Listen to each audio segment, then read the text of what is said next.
IAS 20 government grants में we observe कि दो तरह के ग्रांट्स हो सकते हैं, एक कैपिटल ग्रांट और एक रेवेन्यू ग्रांट। कैपिटल ग्रांट में ऐसा हो सकता है कि आप एसेट खुद खरीदें और गवर्नमेंट आपको अपनी तरफ से कुछ पैसे दे दे, that would be a monetary grant. ऐसा भी हो सकता है कि एसेट ही गवर्नमेंट आपको दे दे, that would be a non monetary grant. Monetary और नॉन मॉनेटरी को सिर्फ बुनियादी बेसिस पे मैंने आपको जो समझाया है, हालांकि इसमें भी टेक्निकलिटीज हैं, मैं उसको नहीं छेड़ रहा, परेशान हो जाओगे आप। Asset for one entity and equity और liability for another is monetary. सिर्फ एक कंपनी के लिए एसेट है, किसी और के लिए इक्विटी या लायबिलिटी नहीं है, दैट इज नॉट मॉनेटरी।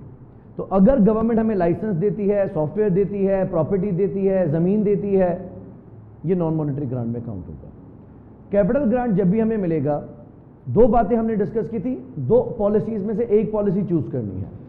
हम उसको एसेट की कॉस्ट में से डिडक्ट कर देंगे या एसेट की कैरिंग वैल्यू में से डिडक्ट कर देंगे। इससे एसेट की कैरिंग वैल्यू कम हो जाएगी और डेप्रिसिएशन अमाउंट कम हो जाएगा। प्रॉफिट और लॉस में डेप्रिसिएशन एक्सपेंस अलग और गवर्नमेंट ग्रांट इनकम अलग होके नहीं जाएगा, बल्कि नेट ऑफ होके सिंगल आइटम प्रेजेंट हो जाएगा। एग्जाम्पल डिस्कस कर रहे थे कि अगर 50 लाख रुपए की मशीन खरीदी है और 15 लाख रुपए का ग्रांट है, तो 50 में से 15 माइनस करके 35 को 10 सालों से डिवाइड कर दिया। हर साल प्रॉफिट लॉस में 3.5 लाख रुपए का खर्चा जाएगा डेप्रिसिएशन एक्सपेंस के नाम से। ये पॉलिसी नंबर 1 थी। पॉलिसी नंबर 2 जो IAS 20 हमें अलाउ करता है, दैट इज कि आप एसेट को अलग दिखाओ और गवर्नमेंट ग्रांट को अलग दिखाएं as deferred credit, as unearned income, as deferred income. फिर एसेट 50 लाख का 10 साल के ऊपर डिवाइड करेंगे तो हर साल प्रॉफिट और लॉस में डेप्रिसिएशन एक्सपेंस जाएगा 5 लाख रुपए का अलग, और 15 लाख को जब 10 सालों पे डिवाइड किया जाएगा उसको नाम डेप्रिसिएशन नहीं दिया जाएगा, उसको हम कह सकते हैं अमोर्टाइजेशन। हम उसको अमोर्टाइज करेंगे ओवर 10 ईयर्स। 15 लाख को डिवाइडेड बाय 10 ईयर्स 1.5 लाख, वो 1.5 लाख रुपए प्रॉफिट और लॉस में इनकम की हैसियत में जाएंगे। 5 लाख रुपए प्रॉफिट लॉस में जा रहे हैं एक्सपेंस की हैसियत में, और 1.5 लाख रुपए प्रॉफिट लॉस में जाएंगे इनकम की हैसियत में। बात तो वही है, नेट इफेक्ट 3.5 लाख का ही आएगा, लेकिन बात वही नहीं है, दो अलग अलग पॉलिसीज हैं। प्रेजेंटेशन पे फोकस करना है। IAS 20 हैंडआउट मैंने आपको दिया था। डेफिनेशन कि गवर्नमेंट ग्रांट कहा किसको जाएगा। Government grants are the assistance by government. Government की तरफ से हमें किसी भी तरह की मदद प्रोवाइड की जाती है, किसी भी तरह की असिस्टेंस दी जाती है, उसको हम ग्रांट कहेंगे। In the form of transfer of resources to an entity, कि वो हमें कोई रिसोर्सेज ट्रांसफर करे, टेंजिबल या इंटेंजिबल, मॉनेटरी या non monetary. In return for past और future compliance with certain conditions relating to the operating activities of the entity. अब या तो कोई कंडीशन ऐसी है जो बाद में हमें पूरी करनी है, या तो कोई ऐसी कंडीशन हो सकती है जो पहले ही हम पूरी कर चुके हैं, जिसकी मल्टीपल एग्जाम्पल्स हम लास्ट क्लास में डिस्कस कर चुके हैं। But this should be relating to the operating activities of an entity. कोई नया काम नहीं होना चाहिए जो आपसे गवर्नमेंट मांगे।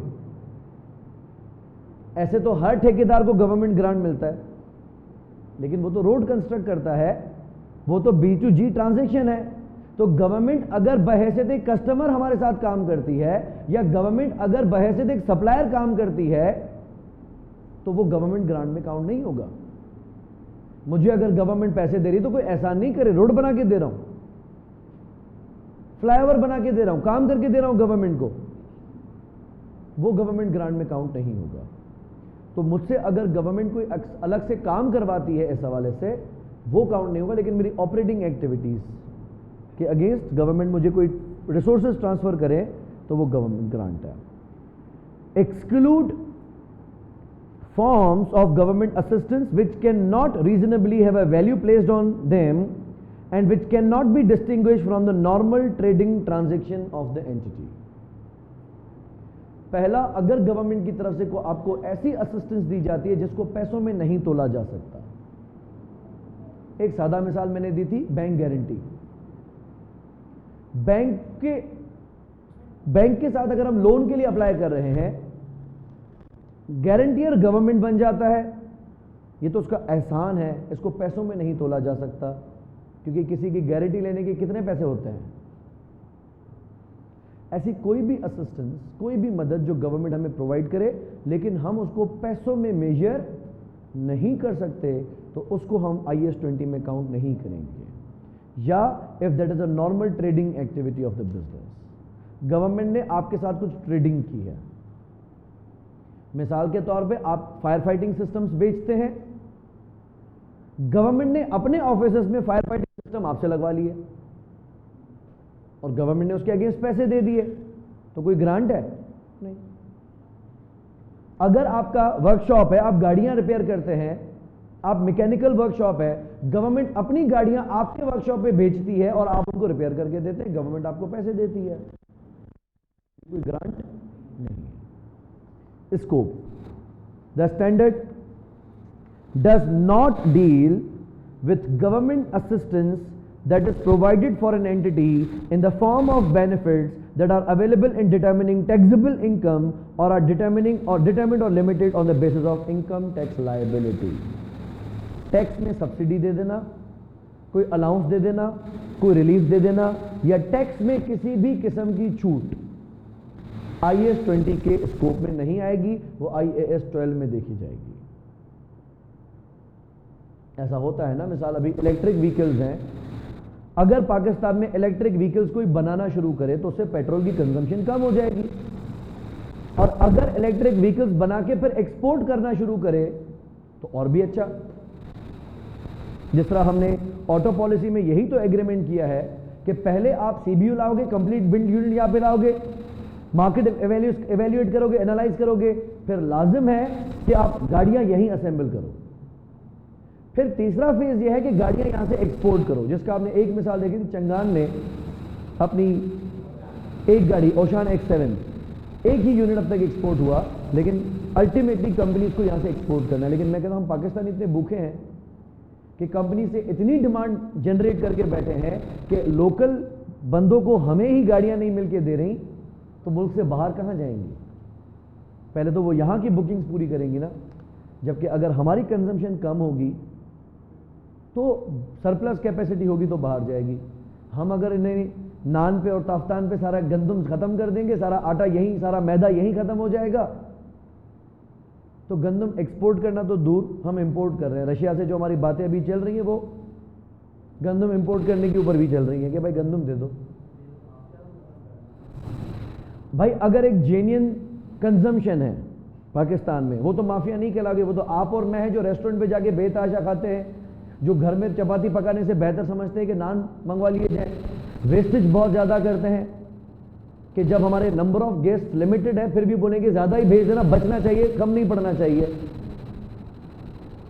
क्योंकि हमारे पाकिस्तानी मेंटेलिटी ये है कि इज्जत ज़्यादा इंपॉर्टेंट है और इसमें ही हमारी इज्जत है। कोई किस्सा किसी ने सोशल मीडिया पे किसी दौर में शेयर किया था कि हमारे पाकिस्तानी किसी मुल्क में गए हुए थे, वहां रेस्टोरेंट पे एक्स्ट्रा मंगवा लिया,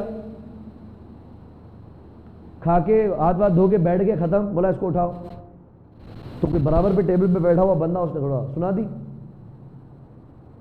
तो उसने कहा पैसे तो मेरे हैं, तो उसने कहा पैसे तेरे होंगे, रिसोर्सेस हमारे हैं, तुम हमारे मुल्क में आए हो और जितना खा सकते थे तुम्हें उतना मंगवाना चाहिए था, तुम हमारे रिसोर्सेज को वेस्ट कर रहे हो। किसी डेवलप्ड कंट्री में इतनी तजलील नहीं है खाने की जितनी हमारे पास है। हर जगह पे हम एक्सेस ही मंगवाते हैं, फिर पार्सल करवा के रख देंगे फ्रिज में, खराब होता जाएगा। जितनी ज़रूरत है उतनी क्यों नहीं। और बिलखुसूस शादियों में तो आप तकरीबात में देखते हो ना, मेहमान गिनते हैं उसे डबल खाना बनवा लेते हैं।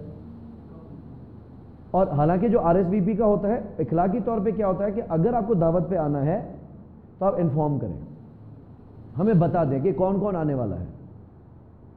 हम RSVP पे तो फ़ोन नंबर लिख देते हैं ऐसे ही कि किसी को लोकेशन पूछनी है तो पूछ लेगा, जबकि हमें एग्जैक्ट कैलकुलेशन होनी चाहिए कि कितने लोग आने वाले हैं। यस, डिशेस पे लिमिट, लेकिन किसको आप रोक सकते हो? हमारी इज्जत कम हो जाएगी अगर हमारे तकरीब में सिर्फ डिशेस कम होंगी, या सिर्फ मीठा नहीं होगा, कोल्ड ड्रिंक नहीं होगी, आखिर में पान नहीं खिला के भेजेंगे उसको तो भी बोलेगा क्या है। हम रिसोर्सेज को वेस्ट बहुत ज़्यादा करते हैं, बिकॉज हम कहते हैं कि पैसे दे रहा हूं ना, तो पैसे दे के आप क्या हमारे रिसोर्सेज ज़ाया करोगे, वेस्ट करोगे? तो माफिया तो हम तब कहे एक्सप्लॉइट करें जब डिमांड ना हो। आपके मुल्क में डिमांड इतनी ज़्यादा है चीज़ों की, खाने वाले इतने ज़्यादा हैं कि माफिया उससे बेनिफिट भी ले ही लेती है। भाई ओन पे गाड़ियां बिकना, ओन पे खरीदने वाले हैं जब तो बेचने वाले फायदा लेते हैं। ओन का मकसद पता है ना कि हम गाड़ी बुक करवा के रख लेते हैं, चाहिए नहीं मुझे, लेकिन जैसे ही डिलीवर होगी या डिलीवरी के करीब आएगी मैं उस पर ऑन लगा के बेच दूंगा। तो सामने वाले के पास 4-5 लाख रुपए एक्स्ट्रा है ना जो ऑन दे रहा है मुझे। अगर देने वाला ही मना कर दे तो मैं बीच में इन्वेस्ट ही नहीं करूंगा। सिटी का जब नया शेप लॉन्च हो रहा था, मार्केट में बड़ी आवाजें उठी थी, बुक करवाने 3-4 लाख रुपए ऑन जाएगा, बुक करवाने 3-4 लाख रुपए ऑन जाएगा। नहीं गया ऑन, लेकिन लोगों ने बुक करवाई ठीक ठाक, उन्होंने टाइमली डिलीवर कर दी। और क्योंकि ये एग्जैक्टली ग्रेस का ही शेप है जो हाइब्रिड में आ रहा है और एक्स्ट्रा फीचर्स हैं, पाकिस्तान में जो गाड़ी आती है उसमें अच्छे खासे फीचर्स तो काट दिए जाते हैं, तो उन्होंने कहा ग्रेस ही बेहतर है, फिर ये सिटी लेने का क्या फायदा है। फायदा सिर्फ ये होगा कि उसके भी पार्ट्स मिल जाएंगे। अब करेक्ट, रिसोर्सेज वेस्ट होते हैं। टैक्सेबल इनकम डिटरमिन करने में या उस पर रिलीफ देने में किसी किस्म का कोई अनाउंसमेंट गवर्नमेंट की तरफ से होती है तो वो ग्रांट में काउंट नहीं होगी, IAS 20 में काउंट नहीं होगी।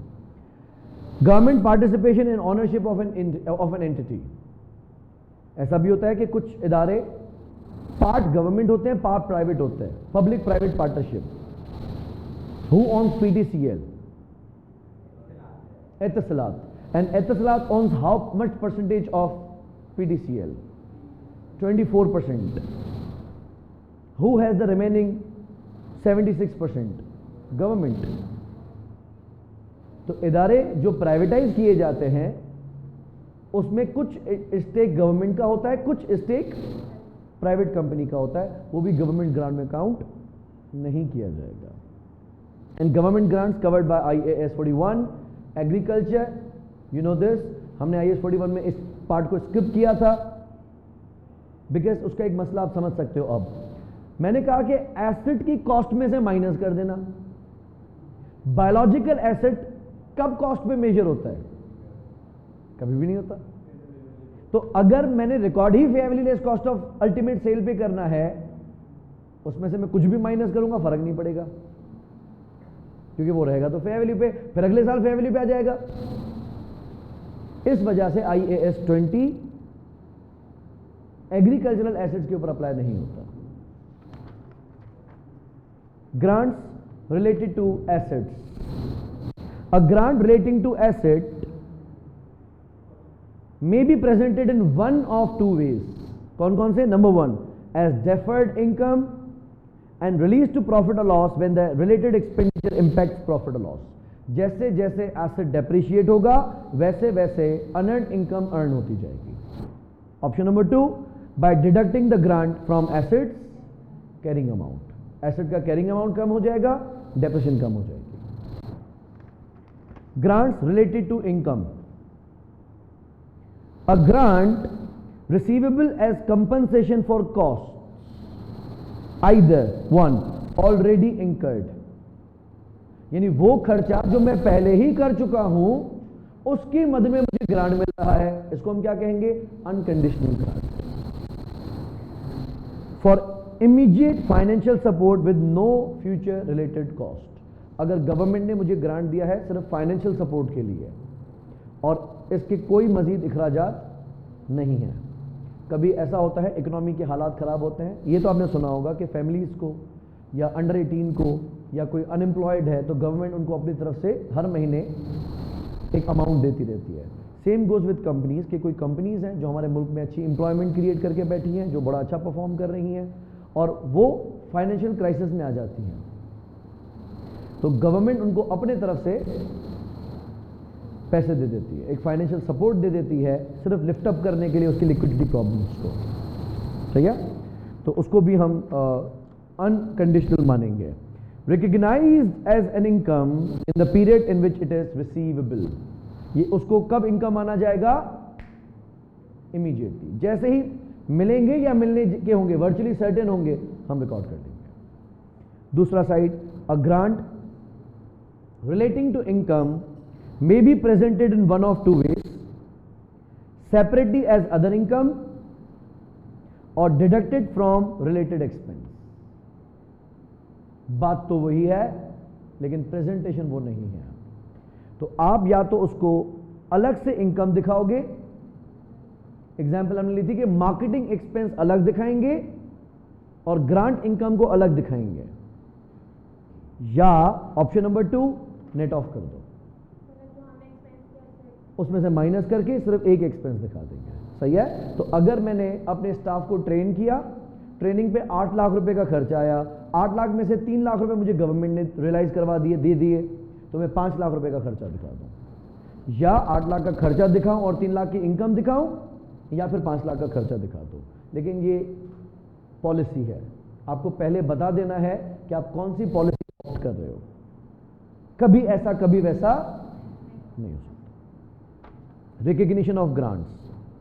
Grants are recognized when both there is reasonable assurance that the entity will comply with the conditions attached to the grant. अगर आपको गवर्नमेंट ने ग्रांट दिया है या देने का वादा किया है और उसके साथ जो शराइत व ज़वाबित लागू होंगे वो रियलिस्टिक हों, आपको लगता है कि हम पूरे कर जाएंगे।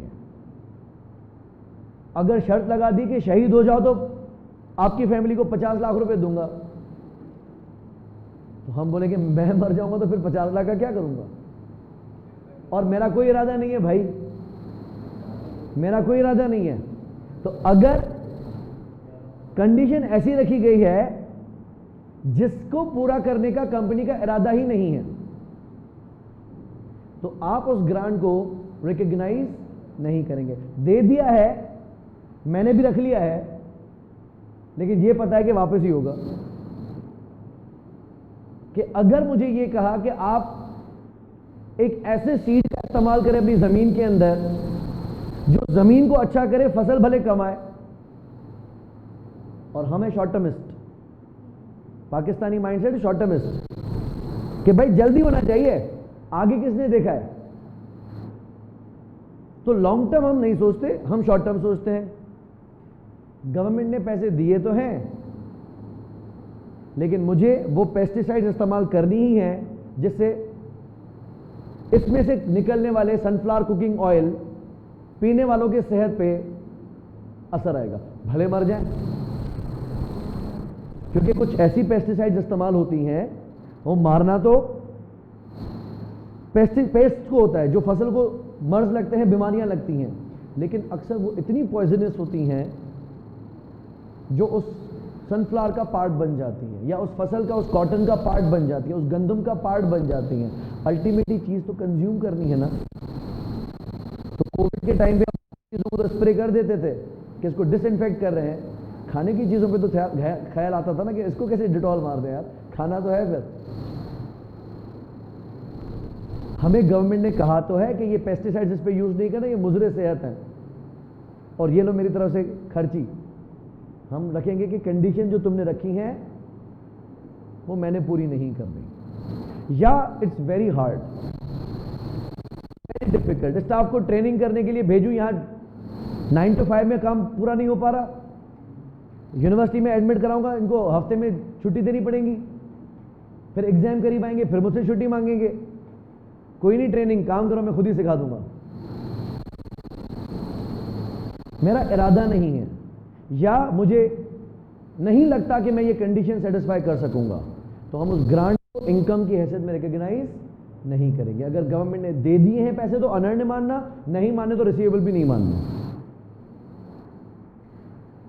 And the grant will be received. ऐसा ही नहीं है कि पाकिस्तानी गवर्नमेंट ने शहीद होने वाले को 5-5 लाख, जख्मी होने वाले को 2-2 लाख रुपए का इनाम अनाउंस कर दिया, अनाउंस ही होता है, मिलता कब है? तो बीच में वो भी जीतो पाकिस्तान में जो कुछ जीते मिलती नहीं है। कोई रो रहे होते यार मैंने 3 साल हो गए बाइक जीती थी अभी तक दी नहीं है। तो अगर कोई ऐसा हो कि वादा कर दिया, बातों में खुश कर दिया, लेकिन वो ग्रांट रिसीवेबल नहीं है, पॉसिबल है कि मुझे मिल जाए, प्रोबेबल है कि मुझे मिल जाए, लेकिन वर्चुअली सर्टेन नहीं है, तो आप ग्रांट को रिकॉग्नाइज नहीं। The grant is recognised as income over the period necessary to match it with the related costs for which it is intended to compensate on a systematic basis and should not be credited directly to equity. Matching concept का ख्याल करना चाहिए। अगर आपको marketing की मद में grant मिला है तो मार्केटिंग के साथ साथ इनकम मानते जाना, अगर आपको रिसर्च की मद में ग्रांट मिला है तो रिसर्च के साथ साथ एक्सपेंस मानते जाना, अगर आपको नॉन करंट एसेट खरीदने की मद में ग्रांट मिला है तो नॉन करंट के साथ साथ प्रॉफिट लॉस में भेजते जाना। पूरा का पूरा ग्रांट डायरेक्टली प्रॉफिट लॉस में नहीं भेज देना।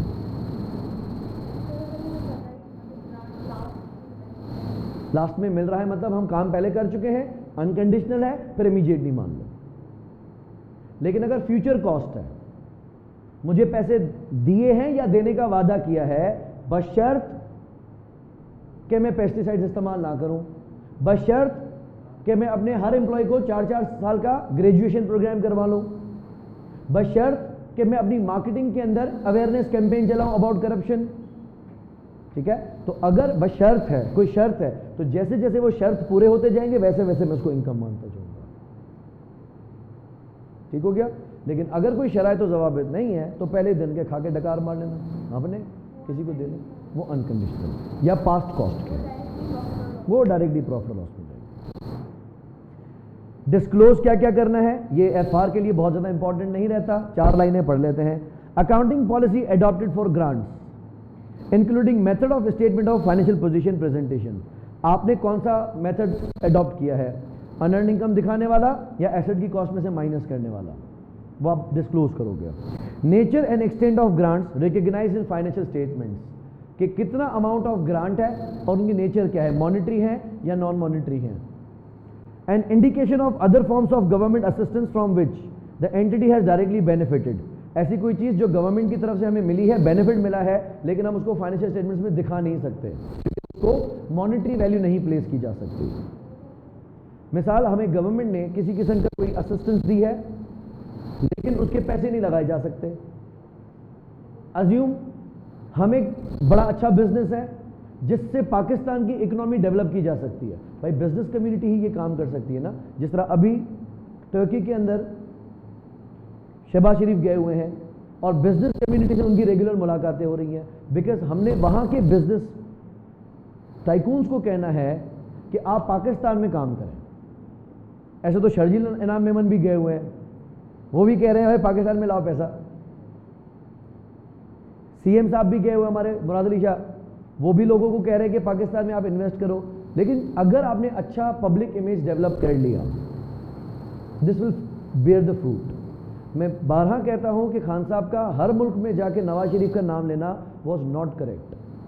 उनको आपकी सियासत से कोई लेना देना नहीं है। आप न्यूयॉर्क में भरी स्टेडियम के अंदर नवाज शरीफ का एसी बंद करने की बातें कर रहे हो, जेल से बेड निकालने की बातें कर रहे हो कि उसको जमीन पे सुलाऊंगा तो पता चलेगा।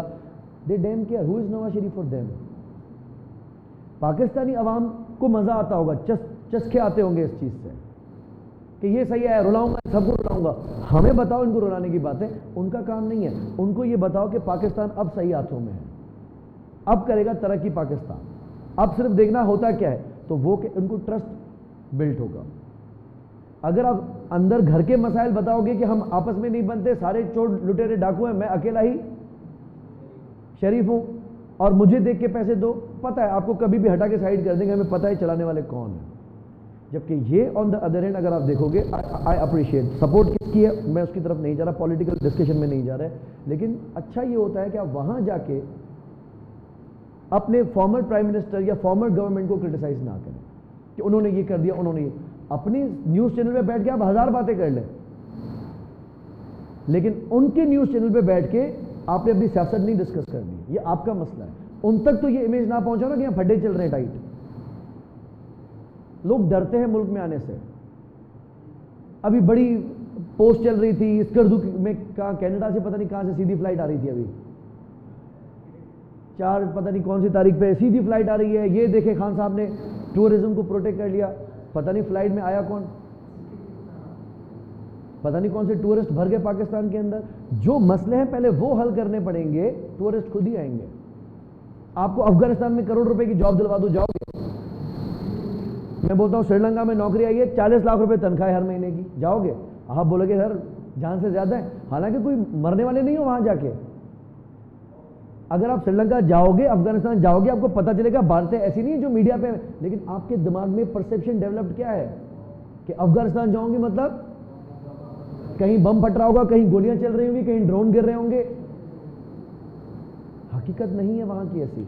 तो आप ये समझ रहे हैं कि पाकिस्तान पूरी दुनिया के लिए अच्छा मुल्क है। आप जिस भी मुल्क में जाओगे लोग हमसे पूछते रहते कैसे हो वहां पे, हम कहते क्या मतलब रहते कैसे हो वहां पे। तो अगर नॉर्थ वजीरिस्तान में भी कोई ड्रोन अटैक हो गया या धमाका हो गया ना, वो समझेंगे कि हैदराबाद कासिमाबाद में हुआ है। अब बोले अबे वो तो दूर है, उनको थोड़ी पता है कि वो कोई बहुत रिमोट लोकेशन है, वो बहुत दूर है, आप कहीं और है, उनको क्या पता। उनके लिए पूरा पाकिस्तान एक है, जिस तरह आपके लिए पूरा अफगानिस्तान एक है। वो बोलेगा काबुल में हो रहा है, हमारा थोड़ी है। इमेज डेवलप करना होता है कि वी आर फ्लरिशिंग, हमारे यहाँ सिक्योरिटी थ्रेट्स खत्म हो गए हैं, कोई धमाके नहीं, रिलैक्स है। अगर आप इन चीज़ों को डेवलप करोगे ना तो अच्छा है। हाँ अभी और देखिए टेररिस्ट अटैक करते ही इस वजह से है, किसी बड़े सेलिब्रिटी को मार देना, अमजद साबरी, आप देखो ये पूरी दुनिया में इमेज डिट्रॉयरेट करती है। किसी बड़े सिंगर को अभी जिस तरह वो मूसे वाला का, तो आपको कहीं ना कहीं जहाँ इंडिया में भी तो ये होता है, फिर वहां में भी तो ये हालत लगी पड़ी है। हमारे कुछ लोग होते ना क्राइम पेट्रोल देखते थे, क्राइम पेट्रोल देखने के बाद वो भाई से डरते हैं कि भाई भाई के साथ बैठूं नहीं बैठूं, क्योंकि हालत ऐसी हो जाती है। वो देख के उनको लगता है कि भाई ये सब खाने के लिए आ रहे हैं मुझे, और वो बातें ऐसी बताता है, सावधान रहे, शतक रहे, पतक रहे, पता नहीं क्या बोलता था। बेसिकली क्या है उससे इमेज। अब हमारे बड़े सब देख के बोलते हैं ये क्या इंडिया में भी तो हो रहा है, फिर पाकिस्तान किस चीज में बुरा है। चीजें हर पूरी दुनिया में होती हैं। फायरिंग के वाकयात आप देखो यूएसए के अंदर हर रोज का मसला है, पता नहीं कोई पागल उठता है मॉल के अंदर, डर डर डर डर लोग मार देता है। लेकिन वो चीज इस तरीके से नहीं कम्युनिकेट होती जिस तरीके से हमारी होती है, मेंटेन कर लेते हैं। मेरा एक जानने वाला था, कोई बड़ा चैनल खोलने के मूड में था। न्यूज़ एक र्यूटर से आती है, र्यूटर से आपने पैसे देके न्यूज़ बाय करनी होती है। उसने कहा कि मैं चैनल का नाम रखूंगा गुड न्यूज़।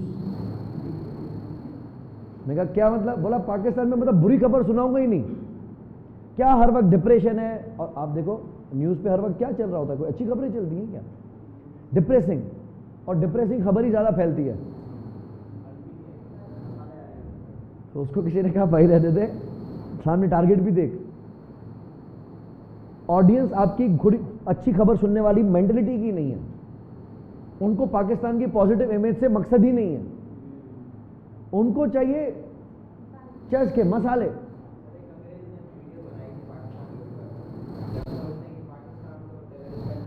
हाँ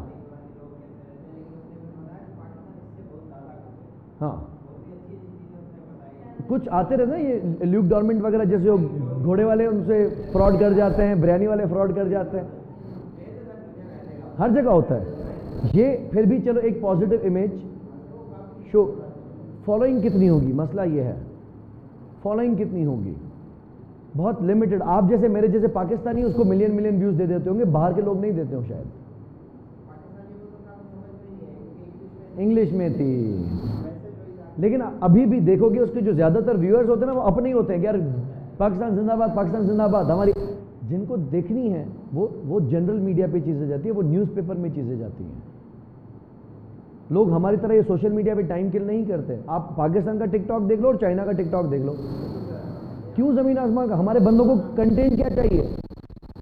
मदर हेल्थ में आग लगानी है बस, मजबूरी को आग नहीं लगानी, मदर हेल्थ को लगानी है। एग्जैक्टली मैं कहता हूं प्रेफरेंसेस है ना, आप हमारे मुल्क की प्रेफरेंस प्रायोरिटीज कुछ ऐसी हैं जिसको चेंज होना है। आप कंटेंट देखो, आपको जो सजेशंस में आता है हर वक्त यही चीजें क्यों आती हैं? व्यूअरशिप है। तो अब जो जेन्युइन आर्टिस्ट है वो रो रहे हैं, क्या एक्टिंग को कोई नहीं देख रहा? हर कोई जन्नत मिर्जा को देख रहा है।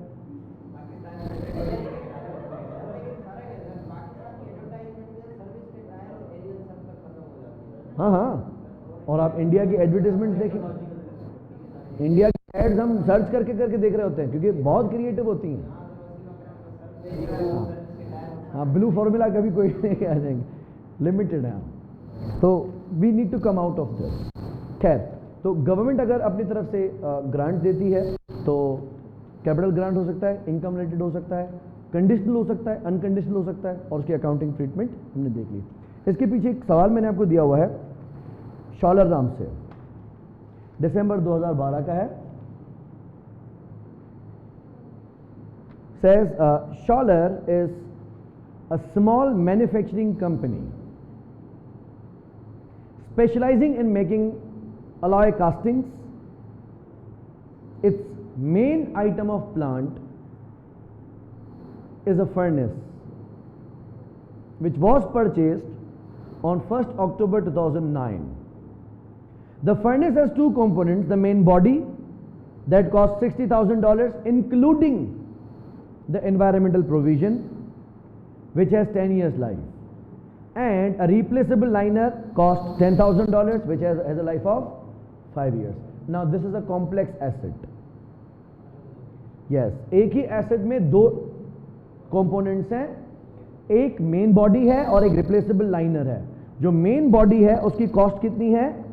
60,000 और लाइफ कितनी है? 10 years। और रिप्लेसेबल लाइनर की कॉस्ट है 10,000, लाइफ है 5 years। तो आप इसको दो अलग अलग एसेट्स दिखाएंगे या एक ही एसेट दिखा दें? IA 16 क्या कहता है? Not prescribed. What constitutes an unit of an asset is not prescribed by IA 16। सिर्फ इतना कहा है कि जब डिफरेंट कंपोनेंट की डिफरेंट लाइफ हो तो डेप्रिसिएशन अलग अलग करनी है बस, बाकी आप शो भले एक ही एसेट कर दो, कोई मसला नहीं है। The manufacturing process produces toxic chemicals which pollute the nearby environment.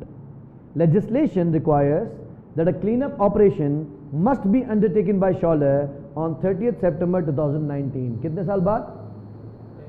10 साल बाद। जब मेन बॉडी का प्लांट खत्म होगा तो आपने उसको क्लीन अप करना है। ओके, एट द लेटेस्ट, ज्यादा से ज्यादा लेट आपने करनी है।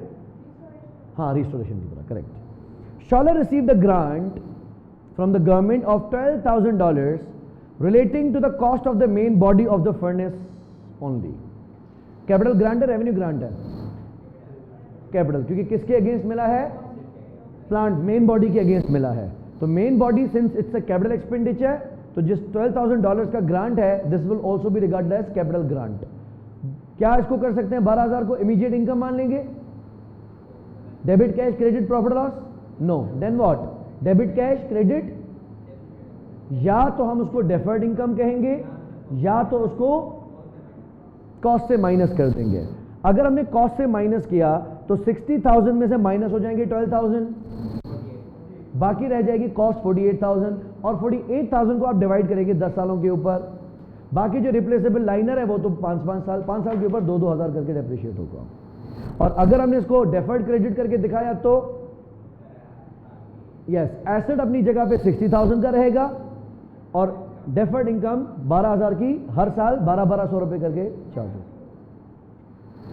The following are the extracts from Scholler's statement of financial position as at 30th September 2011।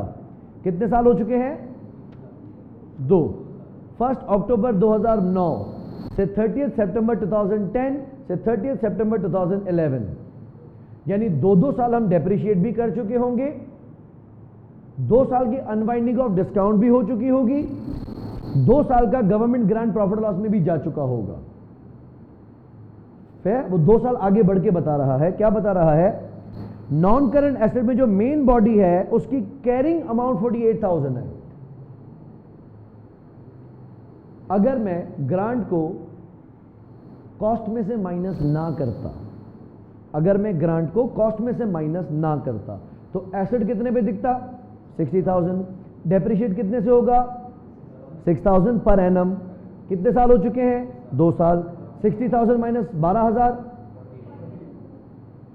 48,000 की है कैरिंग अमाउंट। अच्छा, मेरी तरफ ही देखते चलो। दूसरा हमारे पास रिप्लेसेबल लाइनर है, कॉस्ट कितनी है? 10,000। लाइफ कितनी है? 5 साल। डेप्रिशिएट कितने से होगा? 2,000। अब तक कितने साल गुजर चुके हैं? 2 साल। Total accumulated depreciation 4,000। Net book value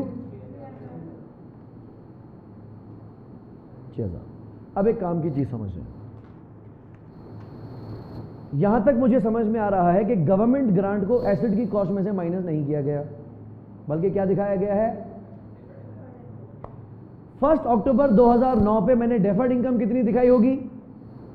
12,000। और इसको प्रॉफिट लॉस में कैसे कैसे भेजना है? 10 साल के ऊपर। 10 साल क्यों? 5 साल क्यों नहीं? यस, क्योंकि ये मेन बॉडी के अगेंस्ट मिला है, रिप्लेसेबल लाइनर के अगेंस्ट नहीं मिला। अगर रिप्लेसेबल लाइनर के अगेंस्ट मिलता था तो मैं 5 साल के ऊपर। चलो, 12,000 को 10 साल पे अमोर्टाइज करना है। हर साल कितना हो गया? 1200। 12,000 में से पहले साल 1200 गए, फिर उसमें से दूसरे साल भी 1200 गए, 2400 चले गए। बाकी आपके पास ग्रांट की मद में लायबिलिटी कितनी होगी? 9,600। इसमें से 12 महीने के अंदर अंदर प्रॉफिट एंड लॉस में कितना अमाउंट जाना है? वापस सुनना। 9,600 जो अनर्न इनकम है अभी तक, इसमें से कुछ अमाउंट 1200 का इस साल आप भेजोगे, फिर 1200 अगले साल, फिर 1200 अगले साल, फिर 1200 अगले साल। यानी जो अगला साल हमारा आने वाला है 30 सितंबर 2012, इसमें कितना अमाउंट प्रॉफिट लॉस में जाने वाला है? 1200। हम क्या करेंगे? जो लायबिलिटी का amount with in 1 accounting period profit loss में जाने वाला है, उसको हम दिखाएंगे करंट लायबिलिटी। राइट? मिसाल 1 अक्टूबर पे जब आपको 12,000 मिले होंगे, तो 30 सितंबर 2010 तक 1200 तो प्रॉफिट लॉस में चले जाएंगे। यानी कितना अमाउंट आउट ऑफ 12,000 एक ही साल के अंदर प्रॉफिट लॉस में जाने वाला है? 1200। तो हम 12,000 में से 1200 को दिखाएंगे करंट लायबिलिटी, और 10,800 जो भी कितना बनेगा, नहीं, पहले साल की बात कर रहा था, 10,800 उसको हम दिखाएंगे नॉन करंट। 10,800, 1,200 चला जाएगा प्रॉफिट लॉस में, फिर नॉन करंट में से 1,200 उठा के करंट में डाल देंगे। सही? फिर वो 1,200 चले जाएंगे दूसरे साल प्रॉफिट लॉस में, तीसरे साल फिर नॉन करंट में से 1,200 उठा के करंट में। हमें हर साल वो अमाउंट जो with in 1 accounting period profit loss में रियलाइज होने वाला है, उसको करंट में दिखाना है और बाकी को नॉन करंट में दिखाना है। क्योंकि 12 महीने के अंदर अंदर जो चीज पे होने वाली है या रियलाइज होने वाली है वो करंट। अच्छा, अब आप देखें, 12,000 में से 1,200 तो 2010 में चले गए, 10,800 में से 1,200 तो 2011 में चले गए। अब आपके पास अनरियलाइज्ड इनकम 9,600 का है। 9,600 में से 1,200 इस साल में चले जाएंगे, तीसरे साल में, बाकी कितने रह जाएंगे? 8,400 दिखने चाहिए नॉन करंट में और 1,200 दिखने चाहिए करंट में। ठीक है? अब जो करंट वाले 1,200 है वो प्रॉफिट लॉस में चले जाएंगे 2012 में, लेकिन नॉन करंट से 1,200 उठा के फिर करंट में लाऊंगा, तो करंट में देखेंगे 1,200 और नॉन करंट में 7,200 तीसरे साल के आखिर में। ठीक है, हम इसके फिगर्स को ब्रेक कर चुके हैं कि ये जो प्रेजेंटेशन है ये कैसे की गई है। बाकी आखिरी चीज समझनी है, गवर्नमेंट ग्रांट करंट लायबिलिटीज में दिख रहा है 1,200 और नॉन करंट लायबिलिटीज में दिख रहा है 8,400। बाकी रहता है एनवायरमेंटल प्रोविजन। एनवायरमेंटल प्रोविजन कितने पे दिख रहा है अभी? 18,000 पे, और ये डिस्काउंटेड किया हुआ है 8% के हिसाब से, और ये इसकी 30 सितंबर 2011 की वैल्यू है। 2012 30 सितंबर तक इसको हम क्या करेंगे? एक साल अनबाइंडिंग ऑफ डिस्काउंट, यानी 12,000 का 8%, 960, सॉरी माय बैड, 18,000 का 8%, 1440। ये 1440 हम तीसरे साल 30 सितंबर 2012 में डेबिट करेंगे फाइनेंस कॉस्ट, क्रेडिट करेंगे प्रोविजन। और ये अनवाइंड होता होता होता होता 10वें साल के आखिर में अपनी वैल्यू पे पहुंचेगा, जो कितनी है उसने बताई नहीं है। फिगर्स क्रैक होगी सारी। लास्ट वाला समझ लें, एनवायरमेंटल प्रोविजन इसने बताया नहीं है कितना है, सही है, जितना भी है उसने उसको डिस्काउंटेड प्रेजेंट वैल्यू किया, एसेट की कॉस्ट में डेबिट कर दिया। आप देख सकते हैं ऊपर जो 60,000 लिखे हुए हैं मेन बॉडी के, उसके साथ लिखा हुआ है कि इसमें इंक्लूडेड है उसकी प्रेजेंट वैल्यू। तो आइए 16 के तकाजे पूरे किए गए हैं। डेबिट किया था उसकी प्रेजेंट वैल्यू के एसेट की कॉस्ट में, क्रेडिट किया होगा एनवायरमेंटल प्रोविजन। हम मानते हैं कि 2011 तक जो ये चल के आया ये सही चल के आया है, अकाउंटेंट ने भंड नहीं मारे, तो उसने एक साल अनवाइंड किया होगा, दूसरा साल अनवाइंड किया होगा, अब वो आके रुका है 18,000 पे। मुझे अब इसको आगे लेके जाना है, तो एनवायरमेंटल प्रोविजन को हम क्या करते हैं, मजीद एक साल अनवाइंडिंग ऑफ डिस्काउंट करेंगे, तो 18,000 का 8% 1440। तीसरे साल में हम उसको डेबिट करेंगे प्रॉफिट लॉस में फाइनेंस कॉस्ट और क्रेडिट कर देंगे प्रोविजन में। प्रोविजन हमारा आ जाएगा 19,440 पे। हमें करना क्या है, सवाल पुराना है 2012 का, नए फॉर्मेट के हिसाब से नहीं है। नए फॉर्मेट पे ऐसा सवाल आने के चांसेस भी नहीं है, लेकिन एमटीक्यूज में 2 मार्क्स का पूछ ले तो मुमकिन है। Prepare equivalent extracts from shollers statement of financial position as a 30 सितंबर 2012। डेबिट करोगे फाइनेंस कॉस्ट, क्रेडिट क्या करेंगे, 18,000 का क्या है, पढ़ो उसके आगे क्या लिखा हुआ है, एनवायरमेंटल प्रोविजन। ये प्रोविजन ही था ना, आप लिख दो प्रोविजन फॉर एनवायरमेंटल क्लीनअप, बात तो एक ही होगी। तो आप डेबिट करोगे प्रॉफिट लॉस में और क्रेडिट इसी में करोगे ना, ये वैसे ही लायबिलिटी है, लायबिलिटी में 1440 मजीद क्रेडिट करोगे तो बढ़ जाएगा ना। थोड़ा आराम से सोचो, बहुत इजी बात है, थोड़ा आराम से सोचो, करके देख लेते हैं। यस सही है। अच्छा, एक हमें प्रॉफिट लॉस का एक्सट्रैक्ट बनाना है और दूसरा हमें फाइनेंशियल पोजीशन का बनाना है।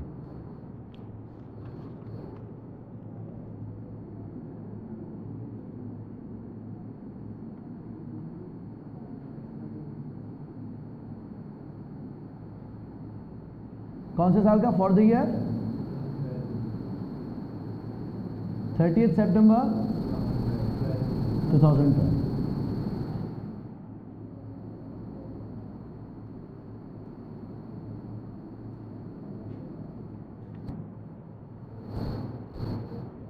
प्रॉफिट लॉस में क्या क्या जाने वाला है,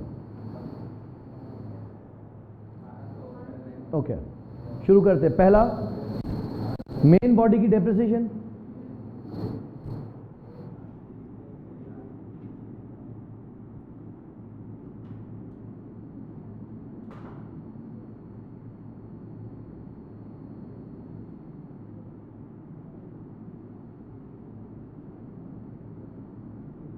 अगर हम स्ट्रेट लाइन पे ही चलते हैं तो रिमेनिंग कैरिंग वैल्यू को रिमेनिंग लाइफ के ऊपर डिवाइड करें या मेन कॉस्ट को ओरिजिनल लाइफ के ऊपर डिवाइड करें, we'll get the same answer since there is no change in estimate. कितने की खरीदी थी, यानी कॉस्ट कितनी रिकॉर्डेड है 60,000 और लाइफ कितनी है 10 ईयर्स, तो इस साल ये डेप्रिशिएट होगा। Second we have got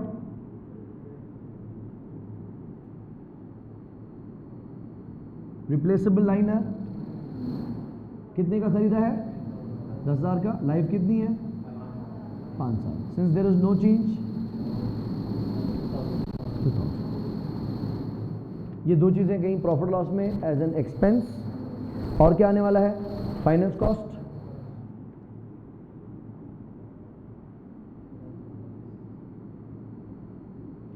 finance cost आने वाली है for the unwinding of discount, right. तो प्रोविजन कितना है 18,000 का, साल की शुरुआत में 18,000 का प्रोविजन है और इस पे फाइनेंस कॉस्ट कितनी कर रहे हैं हम 8%, जो कि आपने बताया, मुझे बताया 1440। ये 3 हमारे आगे खर्चे।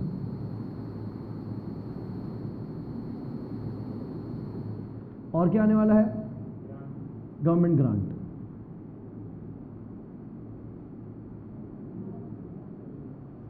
यू कैन सी यहां पे हम गवर्नमेंट ग्रांट को सेपरेटली एक इनकम करके प्रेजेंट कर रहे हैं, राइट। अगर हमारी पॉलिसी नंबर 1 होती थी जिसमें हम उसको मेन बॉडी में से माइनस कर देते थे तो हमारी डेप्रिसिएशन गलबन 4,800 आती, सही है, 6,000 का खर्चा और 1200 का की इनकम, वो नेट ऑफ हो जाता है। लेकिन हम क्योंकि पॉलिसी 2 फॉलो कर रहे हैं तो हम 1200 की अलग से इनकम दिखा रहे हैं।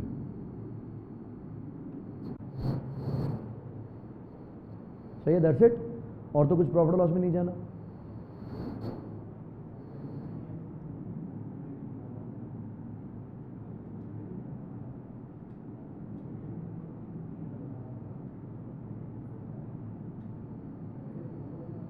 Statement of financial position as at year end 30 सितंबर 2012। We'll be reporting property, plant and equipment. Correct. उसमें हमने दिखाया प्लांट। प्लांट में एक हम दिखा रहे हैं अगर मेन बॉडी जैसी फॉर्मेटिंग इससे फॉलो की, हम इसी को फॉलो कर रहे हैं, ठीक है। अगर वो उसको सिंगल एसिड करके दिखाता तो भी हमें कोई दिक्कत नहीं थी।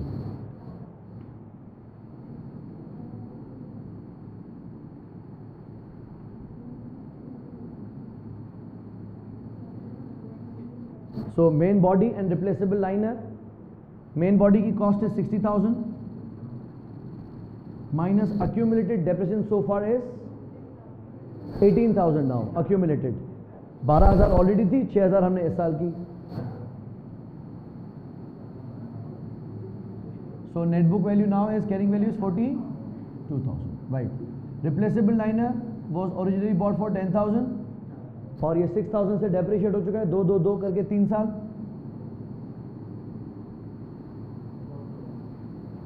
$4,000। Next we have got current liabilities.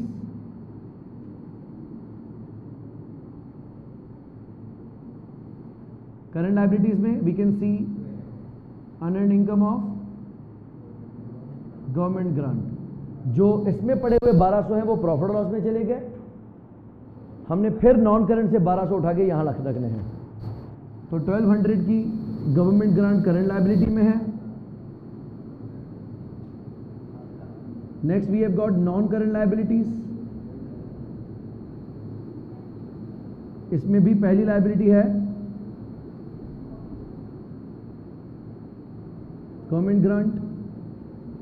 अब गवर्नमेंट ग्रांट में कितना बैलेंस होगा?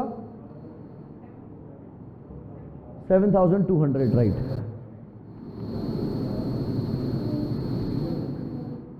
एक्चुअल लॉजिक समझें कि जो 1200 इसने मुझे डाल के दिए थे वो उठा के मैंने प्रॉफिट लॉस में डाल दिए, और जो 8,400 इसमें से 1200 उठा के मैं वापस करंट में लेके आ गया। And then we have got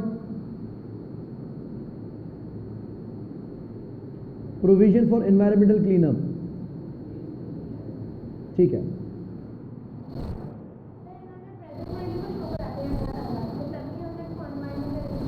मेरी बात को और अच्छे तरीके से समझ लेते हैं, कुछ प्रैक्टिस करते हैं। आप एक मुझे काम करें, 18,000 लिखें कैलकुलेटर पे, इसको करें मल्टीप्लाई बाय 1.08,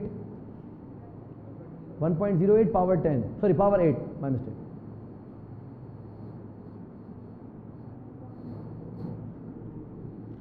बताएं,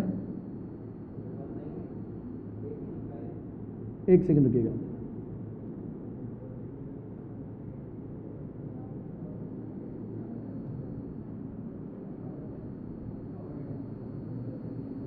बताएं, 19, ठीक है।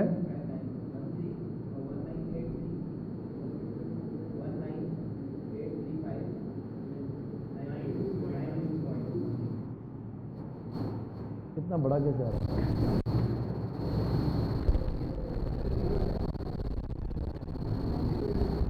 33317।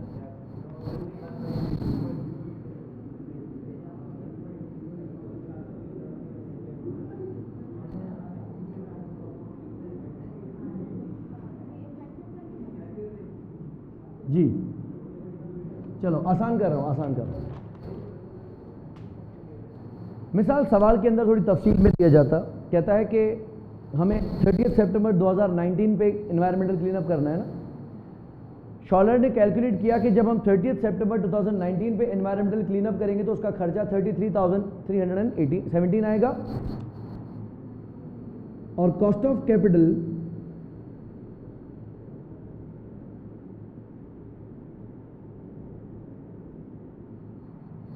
Is 8% per annum. तो आप क्या करते हैं?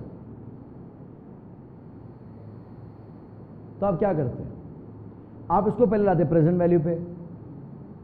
मान लेते हैं कि लीगल ऑब्लिगेशन है, शायद लिखा भी हुआ है कि हमें गवर्नमेंट ने कहा है इसको, क्योंकि हमारी लीगल ऑब्लिगेशन है, तो मैं इसकी डिस्काउंटेड प्रेजेंट वैल्यू कैलकुलेट करता, डेबिट करता उसको एसेट की कॉस्ट में और क्रेडिट करता उसको प्रोविजन फॉर क्लीन अप। दुरुस्त फरमा रहा हूं? वापस समझ लो, इसकी प्रेजेंट वैल्यू कितनी बन रही है? 33,317, ठीक है। 1 divided by 1.08 power 10। Bear in mind I am talking about 1 October 2009।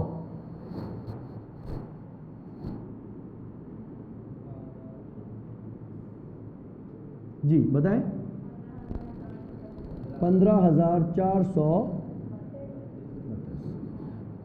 How would you treat this as per IAS 16? This would be debited into the cost of the asset and credited provision. Asset की cost में 12 उस गरीब ने मुझे debit करके दे दिया है। जो 60,000 उसने मुझे बताए हैं, वो उसने बताया है कि ये इंक्लूसिव है। नहीं तो मैं इस डेटा को और पीछे लेके जाऊं तो मैं ये बता सकता हूं कि ये करीबन 44,578 है, 68। सही है? यानी अगर ये मुझे बताता कि ये 44,568 है, उसमें मैं ये प्लस करता, मैं 60 पे आ जाता। उसने प्रोविजन फॉर एनवायरनमेंट कैपिटलाइज करके दे दिया है। तो इसके अलावा ये बेसिकली कितने का है? 44,568। This is what excluding provision. इसमें प्लस करो ये वाला अमाउंट, तो ये 60,000 पे आ गया। उसने करके दे दिया है 60,000। बाकी मसला आता है क्रेडिट साइड का ना, तो उसको समझ लेते हैं। ये हमने बनाई है 30 सितंबर 2012 की, सिर्फ आपको समझाने के लिए। एक आ गया 1 अक्टूबर 2009, इसकी क्लोजिंग कब होगी? 30 सितंबर 2010। ये मैंने बना लिया 30 सितंबर 2010। फिर क्लोजिंग कब होती? 30 सितंबर 2011। और फिर क्लोजिंग हो रही है 30 सितंबर 2012।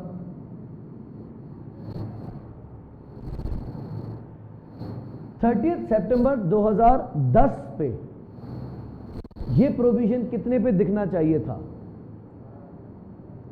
नहीं, अभी देखो, इसको 8% अनवाइंड करो, इसको मल्टीप्लाई करो 1.08 से,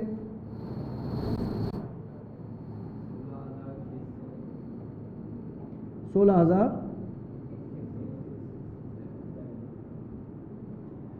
यानी 2010 की स्टेटमेंट जो मेरे सामने हाजिर नहीं है, उसमें इस प्रोविजन को 15,432 पे तो नहीं दिखाया गया होगा ना, उसको एक साल अनवाइंड किया गया होगा और 30 सितंबर पे इसको दिखाया गया होगा 16,667 का। फिर एक साल और अनवाइंड करेंगे, इसमें फिर मल्टीप्लाई करो 1.08।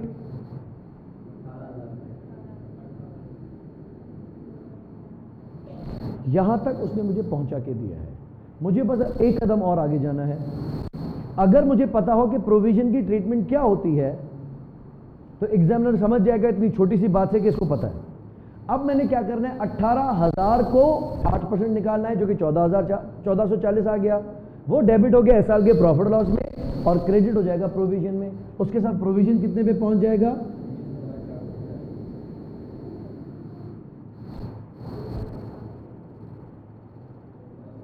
सही है? अगर मैं इसकी 2013 की स्टेटमेंट बनाऊंगा तो इसमें से मजीद 6 कटेंगे, इसमें से मजीद 2 जाएंगे, ये 1200 का 1200 पे ही रहेगा, इसमें से 1200 और कम हो जाएंगे, इसमें 8% और कंपाउंड हो जाएगा। यूं 5 साल के आखिर में रिप्लेसेबल लाइनर बोलता अच्छा चलता हूँ, दुआ में याद रखना, वो चला जाता, फिर नया आता। रिप्लेसेबल लाइनर फिर मजीद 5 साल डेप्रीशिएट होता, और मेन बॉडी तो चल रही है 10 साल तक, और गवर्नमेंट ग्रांट भी 10 साल तक चलेगा। प्रोविजन यूं बढ़ता बढ़ता बढ़ता आके यहां पे पहुंचेगा। इसने सिर्फ क्या किया है, 2 कदम चला के दिया है और हमसे तीसरा कदम मांगा है। क्लियर?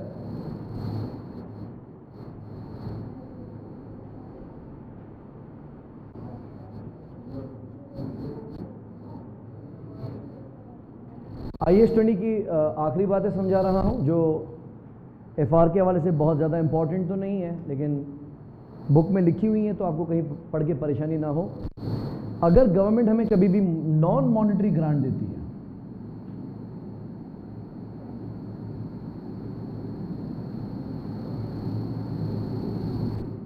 पैसे नहीं दे रही गवर्नमेंट, जमीन दे दी, इंटेंजिबल एसेट दे दिया, सॉफ्टवेयर दे दिया, क्योंकि सारे के सारे पैसे भरे ही गवर्नमेंट ने। उसमें ऐसा होता है कि कभी कभी आपको एक नॉमिनल अमाउंट देना पड़ता है।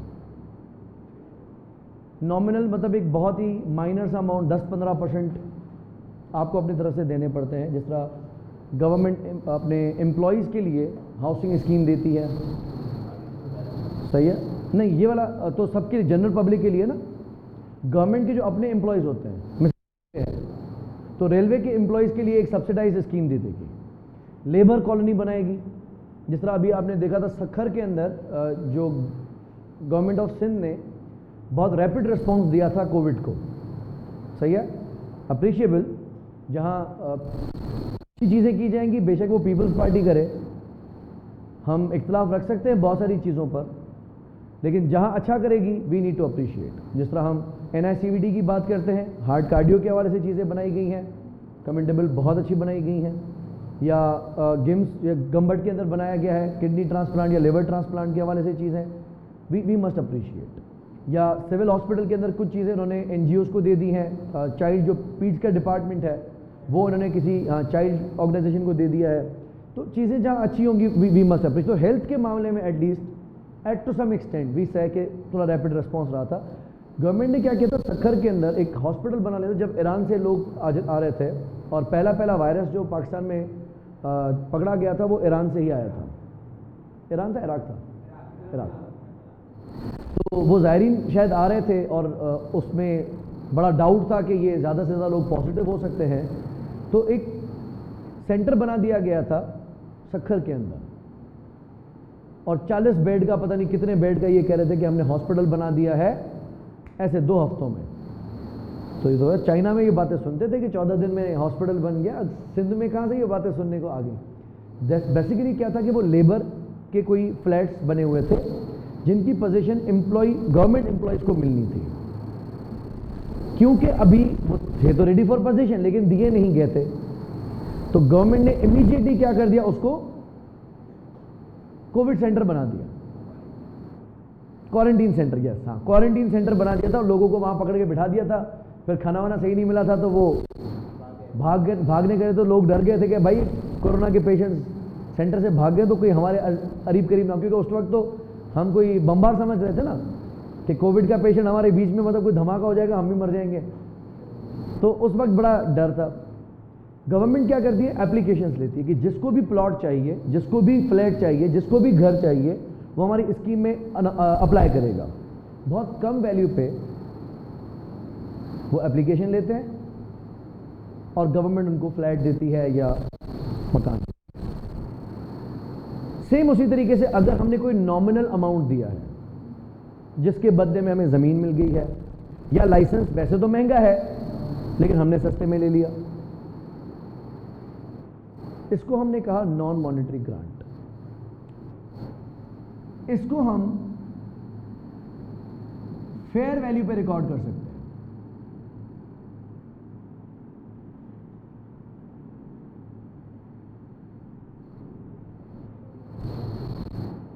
पैसे तो मैंने नहीं दिए, मुझे तो ऑलमोस्ट मुफ्त में ही पड़ गया ना, तो हम उसको फेयर वैल्यू पे रिकॉर्ड कर सकते हैं उस लाइसेंस को। जिस तरह मोबिलिंग की मैंने एग्जाम्पल दी थी, कि उनको ऑपरेटिंग लाइसेंस टेलीकम्युनिकेशन का जो पाकिस्तान में मिला था फ्री ऑफ कॉस्ट मिला था, और गवर्नमेंट क्योंकि इस टेक्नोलॉजी को लाना चाह रही थी।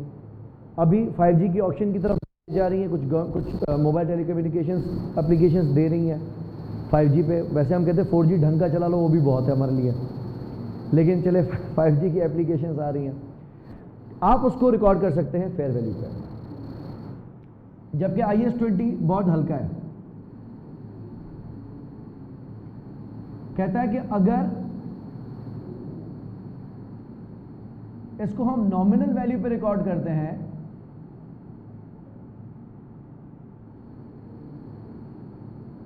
तो उसकी भी इजाजत है।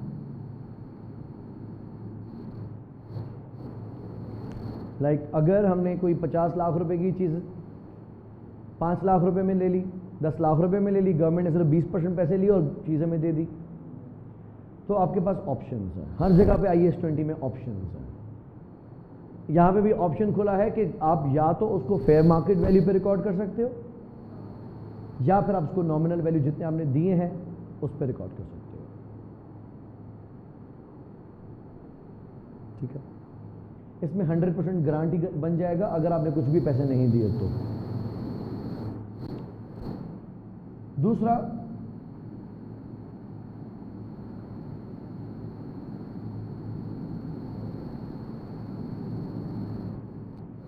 Repayment of grant. वैसे grant is not a liability कि मुझे वापस देना है। If we fail to satisfy some conditions और किसी वजह से गवर्नमेंट कहती है कि भाई पैसे वापस कर, तो that would B repayment of grant. अब इसमें इंसाफ ना इंसाफ की बातें हमें नहीं करनी कि मिसाल गवर्नमेंट ने मुझे ग्रांट दिया था 30 लाख रुपए का, 2 साल मैंने ट्रेनिंग्स दी, लेकिन तीसरा साल खत्म होते ही मैं ट्रेनिंग्स पूरी ना कर सका और गवर्नमेंट ने कहा लाओ भाई मेरे 30 लाख रुपए वापस करो, तो हम हैं 30 लाख रुपए क्यों ले रहे, 2 साल तो किया है ना। अब ये टर्म्स एंड कंडीशंस पे डिपेंड करता है। इसमें IS-20 का या मेरा लेना देना कोई नहीं है कि गवर्नमेंट 20 लाख क्यों ले रही है, 30 लाख क्यों ले रही है। ऐसा मुमकिन है कि मैंने 2 साल में उस 30 लाख में से 18 लाख हजम कर लिए थे, रियलाइज कर लिए थे। 30 लाख की अनर्न इनकम थी, मैं कंडीशंस मीट करता गया, 18 लाख को मैंने बोला तुम तो बेटा जाओ प्रॉफिट लॉस में, वो चले गए। बाकी मेरे पास लाइबिलिटी में दिख रहे हैं 12 लाख रुपए, मैंने कहा बस अब इस साल 12 लाख खाऊंगा। पता ये चलता है कि गवर्नमेंट नोटिस भेजती है कि क्योंकि आप कंडीशन सेटिस्फाई ना कर सके, मिसाल के तौर पे 16 लाख रुपए में वापस करो। तो ये जिद की बात नहीं है कि जब 12 लाख बचे तो 16 लाख क्यों मांग रहे हो। वो पेनल्टी हो सकती है, वो हमारे टर्म्स में हो सकता है, हमारा मैचिंग कॉन्सेप्ट अलग हो सकता है, उनका मेजर करने का तरीका अलग हो सकता है। बहरहाल हम अब करेंगे गवर्नमेंट को पैसे वापस। पॉसिबिलिटी नंबर 1 कि अगर वो हमने डेफर्ड इनकम करके रिकॉर्ड किया था,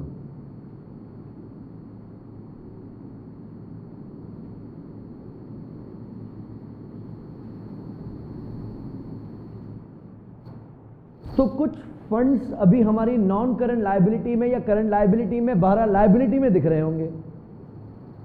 खत्म करने के लिए क्या करेंगे कि भाई अब तो मामला मुक गया, खत्म कर देंगे बाय डेबिटिंग। डेबिट कर देंगे डेफर्ड इनकम, क्रेडिट करेंगे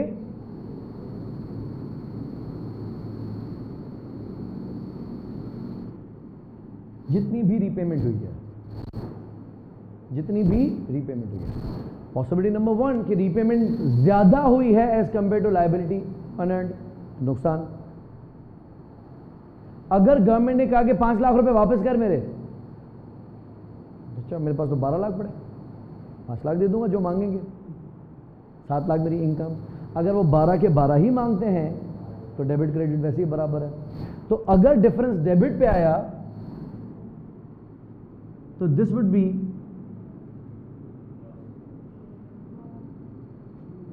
लॉस ऑन रीपेमेंट। बीटा मतलब बैलेंसिंग फिगर, ठीक है। और अगर कम पैसे ले लिए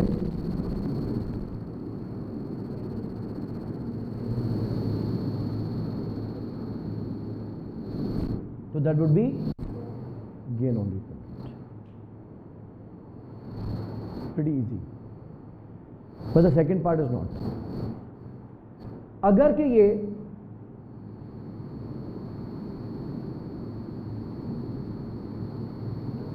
deducted था from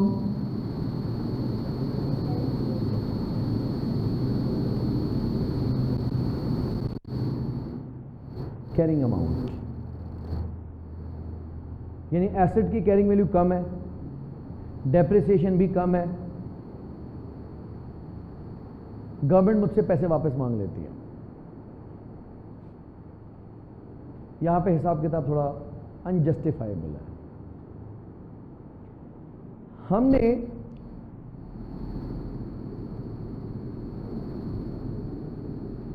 ऐड कर देना है repayable amount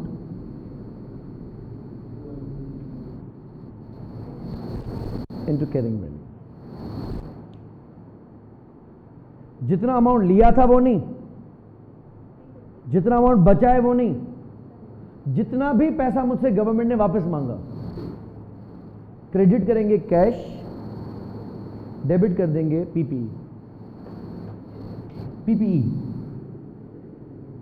debit property plant and equipment यानी एसेट जिसके अगेंस्ट ग्रांट माइनस किया हुआ था, क्रेडिट. भले भले भले जितना भी अमाउंट आपसे गवर्नमेंट ने मांगा है हो सकता है. अच्छा, ओरिजिनल ग्रांट से ज्यादा नहीं हो सकता. अब ऐड कर रहे हैं मिसाल के तौर पे 50 लाख की मशीन थी, 15 लाख मुझे गवर्नमेंट ने दे दिए थे, मैंने 15 लाख मशीन की कैरिंग वैल्यू में से माइनस कर दिए थे. मशीन दिख रही थी 35 लाख की, मैं उसको हर साल 10 सालों के ऊपर 3.5 लाख डेप्रिशिएट कर रहा था. मान लो कि मैंने 4 साल डेप्रिशिएट कर लिया, 3.5 14 लाख. 35 लाख में से 14 लाख में डेप्रिशिएट कर चुका हूं, बाकी मेरी मशीन दिख रही है 21 लाख पे. दुरुस्त. गवर्नमेंट इस वक्त में आके मुझे कहती है कि मुझे 10 लाख रुपए वापस करो. मैं सोचता हूं कि 15 लाख दिए थे, डिवाइड करूं 10 सालों से तो 1.5 लाख रुपए हर साल. 4 सालों में 6 लाख तो मैं रियलाइज कर चुका हूं अंडर डेप्रिशिएट करके.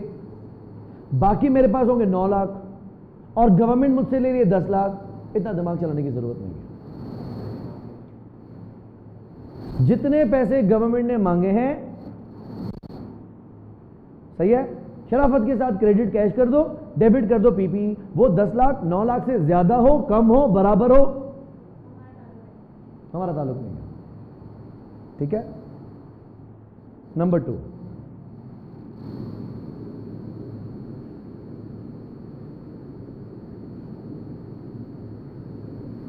depreciation that would have been charged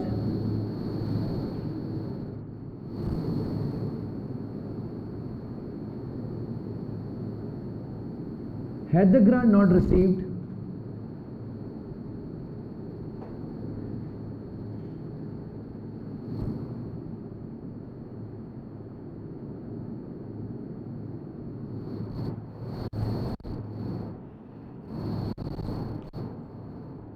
वो डेप्रिसिएशन जो चार्ज होती अगर कि ग्रांट ना मिलता. अगर मुझे ग्रांट ना मिलता तो मैं मशीन को कितने से डेप्रिशिएट करता? 5 लाख. और ग्रांट की वजह से कितने से डेप्रिशिएट कर रहा हूं? 3.5 लाख. डिफरेंस कितना है? 1.5 लाख. 4 साल आपने 1.5 लाख अंडर डेप्रिशिएट किया है, ये बन के 6 लाख. वो 6 लाख की डेप्रिसिएशन जो चार्ज होती अगर आपको ग्रांट ना मिलता उसको आप इमीडिएटली चार्ज कर दोगे.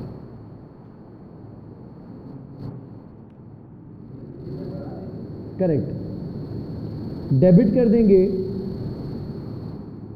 Depreciation expense in the year of repayment and credit कर देंगे अक्यूमुलेटेड डेप्रिसिएशन या पीपीई.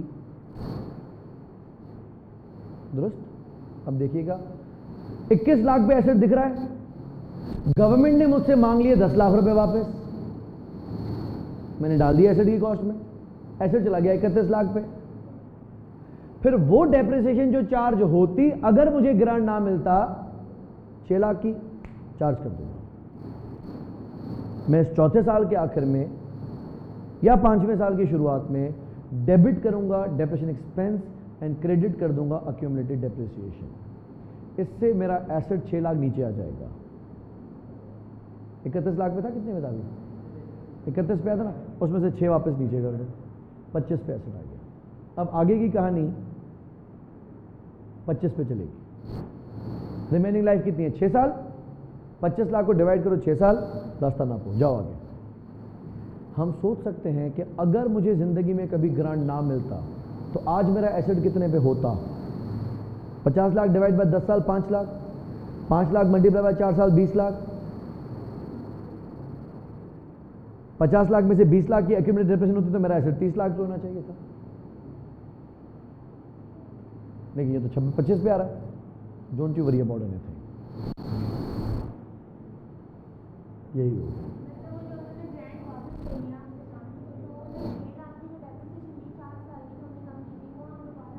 चार्ज कर देंगे और एक ही साल में चार्ज कर देंगे,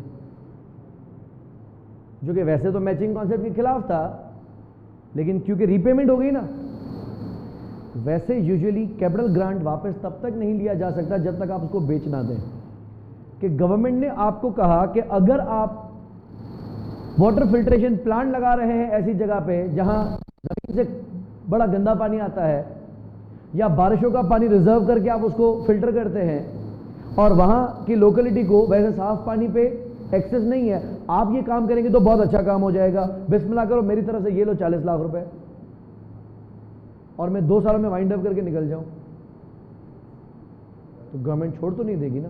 इस केस में वो मुझसे पैसे वापस मांगेगी। लेकिन अगर शराफत से चला रहा हूं तो गवर्नमेंट फजूल में पैसे वापस मांगेगी क्यों? लेकिन अगर मांग लिए तो आपने क्या करना है, जितना भी अमाउंट आपने रीपे करना है या किया है उसको आप एसेट की कॉस्ट में प्लस कर देंगे, और वो डेप्रिसिएशन जो चार्ज होती अगर मुझे ग्रांट ना मिलता वो इमीडिएटली चार्ज कर देंगे। That's it, IAS 20 done. हाँ, भले आगे पीछे कर लो, कोई फर्क नहीं पड़ेगा, लेकिन अगर हम सिस्टम बना के चलेंगे तो आसानी होगी। पहले हम रीपेमेंट एड बैक कर देंगे जितनी हुई है, इसमें गेन या लॉस इस तरीके से कैलकुलेट नहीं किया जाएगा। ठीक हो गया? Thank you so much. इंशाल्लाह फिर नेक्स्ट क्लास में मुलाकात करते हैं विद IAS 38।